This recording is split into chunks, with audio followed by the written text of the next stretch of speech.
Hey everyone, Joe here. Well, today I got another gear review for you. Now what I have today is the Yongnuo YN660. Now this is a Speedlite I picked up a while back, and I've been meaning to get around doing a review on it. So I thought, hey, let's actually do that review I've been meaning to do the past couple months. So like I said, I picked this up for a while back, and I've actually didn't know what to expect when I got it.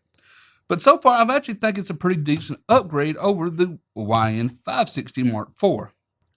Now, let's go over a few of the features and stuff that these Speedlites have. Now, these are all manual flashes. And a lot of people ask me about these, and I point out to tell you, if you're planning on doing any kind of run and gun, any kind of event photography, wedding photography, this may not be the flash for you, and I wouldn't recommend it. For those type of events, I do recommend a TTL style flash, and the YN660 is a full manual flash without TTL. So, but if you're probably doing like, kind of like portrait photography, where you want to have just more control over your lighting, maybe in a studio, maybe even doing outdoor portrait photography, and you're going to be shooting in manual, then this could probably be a much better flash for you, especially on a budget. Now, the YN660 here has a guide number of 66. Now, the thing is about guide numbers, they can be a little confusing and a little wrong and can throw you completely off. However, I will say I did some flash power comparisons against this one right here, the YN560 Mark IV. And the YN660, despite having different zoom ranges on the actual head and stuff, it's still at equal power, say each one both at 24 millimeter, it gets about 2/3 stop brighter than the 560, which is quite a substantial bit. Now, I did a video on this, so if you're interested in that video, I'll link it up in the cards in the corner. Okay. Now, before I forget, if you're looking for a tutorial on the YN660 or the YN560 Mark IV, I'll have those also linked up in the cards in the corner also. Now, so anyway, it's brighter. That's one of the big pros about it. Another thing is that this one actually has can control up to 6 groups. Now, if you use the YN560 TX controller, you've always been able to use 6 groups to control 6 different groups of flashes. That means you could have 4 or 5 flashes in group A, and say 4 or 5 flashes in each group up to 6 different groups, which is pretty decent. So a lot of people have, like, say, maybe 4 Speedlights on one umbrella, and you can set those to like group A. Now, like I said, this one's they've always been able to have up to 6 groups. But if you wanted to use just the flash to control the groups, the YN560 Mark IV only was able to control 3 groups. So with the new YN660, you're now able to control all 6 groups, which is a pretty good positive thing. So that's like the number 2 big improvement. Now, overall, I do like this, and let me talk about the head here. Now, I mentioned the head's a little bit different. The head on this one can zoom out to 24 and zoom in to around 100, I think maybe around 135, I forget. It's all around 100 range.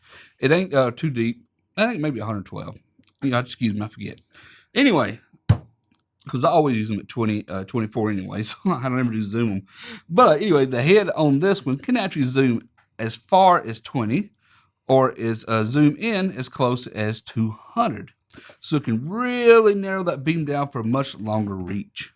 That's the other third big improvement. Now, there's some minor improvements also that some people may like. One I really do like is the new hot shoe here, or the hot shoe foot, the locking mechanism. On these older ones, you had to screw it off, to pull it on and off, put it on, and you had to screw these down. It just takes time and it's fiddly. I like these. Simply slide it on, slide it off, and lock it in place. You got a little button here to press to unlock it. I like that. Another thing is with these, the on and off button, you have to press and hold, wait for it to go on, press and hold, and wait for it to go back off. That can be a little difficult if you get stuck up in an umbrella and you're not able to really see it to even make sure you actually fully turned it off. This one, however, it's got a little flip switch. So you can go from off to lock to on, which is pretty decent. So if you put it on, you can control everything. But if you put it on lock, then no matter what you touch and bang on these buttons, it doesn't change any of the settings. Now you still can control it from the controller, like the YN560 TX controller can still control it. However, you cannot, bang any of these buttons and change anything. So, which is also good because one of the good features I do like about this one, still having this little directional pad, is it now has a little scroll wheel, which makes it much easier zooming in and out or changing power.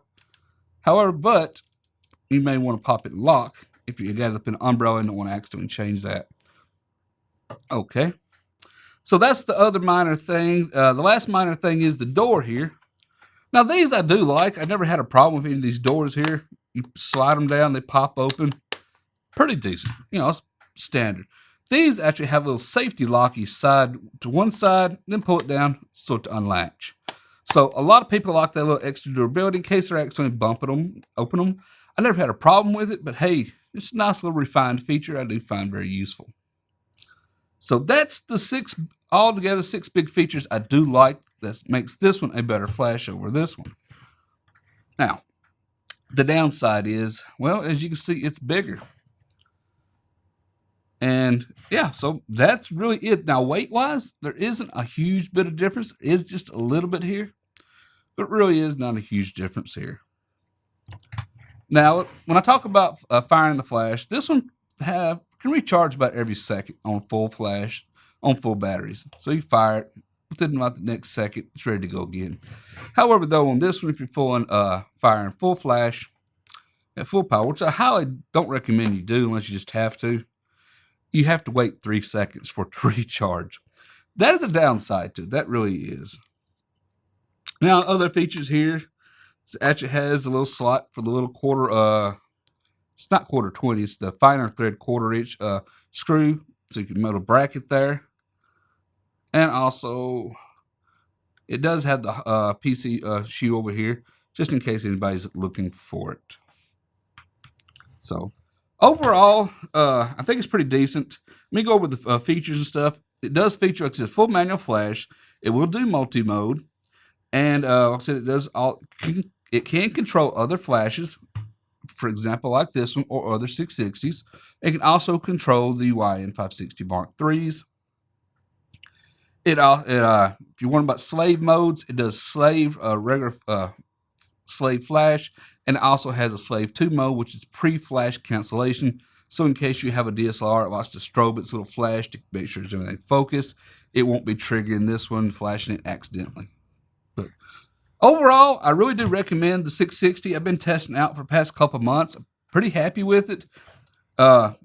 And like I said, I do recommend it. The reason I really recommend it, because you get a lot more power with this one than this one. It's only a few dollars more. I think it's less than $20 average, but this one has 2/3 more power than this one. What that means in real world test is 2 of these, whereas you take 3.5 of these to equal the power of just 2 of these. So like I said, do check out my tutorial on it, as well as my flash power comparison, where I compare these to these to get a better idea of the power difference. But anyway, that's it for this little quick review. I just want to recommend this to everybody in case anybody's wondering, because I know I've been meaning to get around to doing this little quick review, but there ain't a lot to it. But anyway, if anybody's been interested in the photos and stuff, what I can take with it, well, just look at any of my videos that I've put out lately, me shooting outdoors, because this was used as well. But anyway, that's it for this video 1. If you like this little quick review, how about give me a thumbs up? Thumbs up's always highly appreciated. And if you're not a subscriber to my channel yet, please take time to subscribe. Subscribing is free, it's for you, and let you know when I release more videos. Until next time, everyone, thank you for watching.